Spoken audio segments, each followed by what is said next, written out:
நம்ம நாட்டில் என்னதாங்க நடக்குது? மக்கள் நீதி மையம் எவ்வளவு பெரிய கட்சி.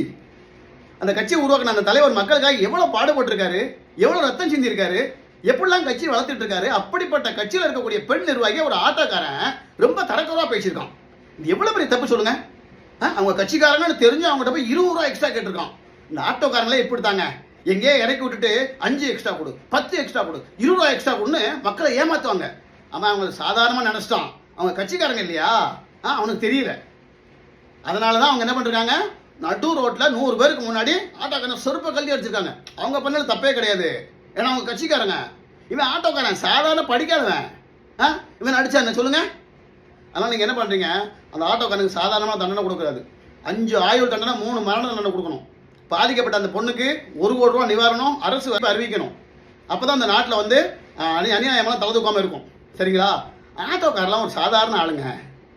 அவங்களுக்கெல்லாம் நம்ம வந்து யாரும் வக்காலத்து வாங்கக்கூடாது. அவங்கள கேசப்பட்ட யார் கேட்பா சொல்லுங்க. 4 ஆட்டோக்காரன் கேட்பாங்க, இது தப்பு கொடுமைன்னு. வேற யார் கேட்பா? ஆனால் இவங்க பெரிய கட்சியில் பொறுப்பில் இருக்காங்க. இவங்களுக்கு ஏதாவது ஒன்றா ஒட்டுமொத்த கட்சி கூட்டமும் ஒன்றா கூட்டிடும். கமலஹாசன் சாரே போராட்டம் பண்ணுவார். அதனால் என்றைக்குமே நம்ம நியாயத்துக்கு தான் போராடணும். அநியாயத்துக்கு போராடக்கூடவே கூடாது. ஆட்டோக்காரன் 20 ரூபா கேட்டது பெரிய தப்பு. அதுக்காக மெயின் ரோட்டில் 100 பேருக்கு முன்னாடி இவங்க செருப்பை கழட்டி அடித்தது நியாயம்தான். அது தப்பே கிடையாது. தயவு செய்து சொல்கிறேன், அஜித்குமார் பொய் வழக்கு மாதிரி இன்னும் வேறு யார் மேலேயும் பொய் வழக்கை போட்டு யாரையும் அடிச்சே கொண்டுறாதீங்க. இன்றைக்கி அரசியல் கட்சியில் ஒரு சாதாரண பொறுப்பில் இருக்கவங்க கூட தான் பெரிய பருப்பு அப்படின்னு சொல்லி அந்த கட்சிக்கு கெட்ட பேர் வாங்கி கொடுக்குறாங்க. அது நாளுக்கு நாள் நடந்துட்டு தான் இருக்குது. எல்லா கட்சியிலும் அது இருக்குது. அதனால் ஒரு கட்சியில் இருக்காங்க, பொறுப்பு இருக்காங்க.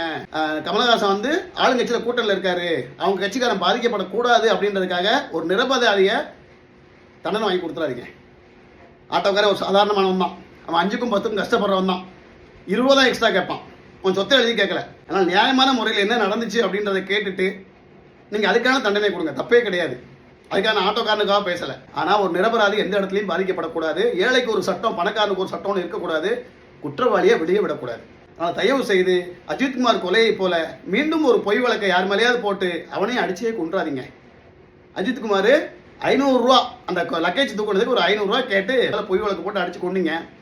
இன்னைக்கு இந்த ஆட்டோ டிரைவர் அந்த அம்மாட்ட 20 ரூபா கேட்டான் அப்படின்றதுக்காக 100 பேர் முன்னாடி மெயின் ரோட்டில் நடு ரோட்டில் வச்சு அவனை செருப்பை கழட்டி அடிச்சது கூட பெருசாக தெரியலை. ஆனால் இந்த அம்மா லபதிபே லபதிபே லபதிபன்னு கத்தி மீடியாவை கூப்பிட்டு பேட்டி எடுத்தனால இவங்களுடைய வாய்ஸ் வந்து இன்னைக்கு எல்லா உலகம் ஃபுல்லாக பரவிக்கிட்டு இருக்கு. ஆட்டோக்காரன் சாதாரண ஆள் தானே, அவனுக்கு யார் வருவா சொல்லுங்க? ஒருத்தங்க வரமாட்டாங்க.